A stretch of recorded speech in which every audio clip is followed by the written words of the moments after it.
Chinnaswamy stadium అంటేనే పరుగుల tsunami. కానీ ఈ రోజు సునామీని అడ్డుకోవడానికి గుజరాత్ టైటన్స్ సిద్ధంగా ఉంది.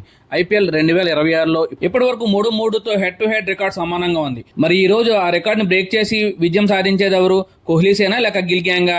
Welcome to match 34 pre match analysis. ఇక మనం ఆర్సీబీ యొక్క టీం విషయానికి వస్తే కనుక మంచి బ్యాటింగ్ అయినా అదేవిధంగా బౌలింగ్ కూడా చాలా అద్భుతంగా చేస్తున్నారు. ఇక్కడ బ్యాటింగ్ డిపార్ట్మెంట్ చూసుకుంటే ఓపెనర్స్ గా వచ్చేటువంటి ఫిలిప్ సాల్ట్, విరాట్ కోహ్లీ మంచి ఆరంభాన్ని అయితే ఇస్తున్నారు.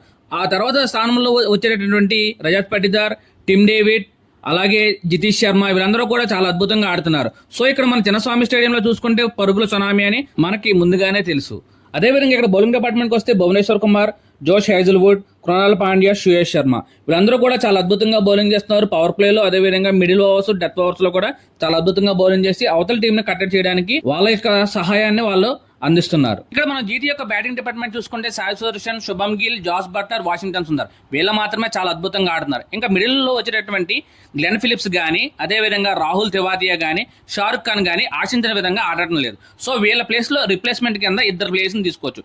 ఎవరంటే కుమార్ కుషాగ్రా, అదేవిధంగా బౌలింగ్ డిపార్ట్మెంట్ లో ఆల్రౌండర్ అయినటువంటి జాసన్ హోల్డర్ వీళ్ళని తీసుకుంటే వాళ్ళ టీం కి బ్యాటింగ్ లో మంచి బూస్టప్ అనేది వస్తుంది. మనం జీటీ యొక్క బౌలింగ్ డిపార్ట్మెంట్ కి వస్తే రషీద్ ఖాన్, రబాడా, ప్రసిద్ధ్ కృష్ణ, మహమ్మద్ సిరాజ్ వీళ్ళు మాత్రం చాలా అద్భుతంగా వేస్తున్నారు.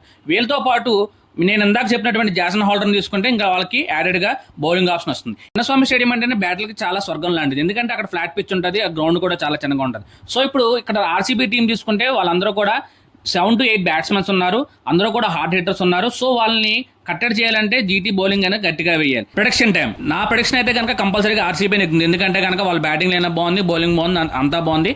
దట్టు వాళ్ళు హోమ్ గ్రౌండ్ లో ఆడుతున్నారు, వాళ్ళ సపోర్ట్ కూడా చాలా ఎక్కువ ఉంటుంది.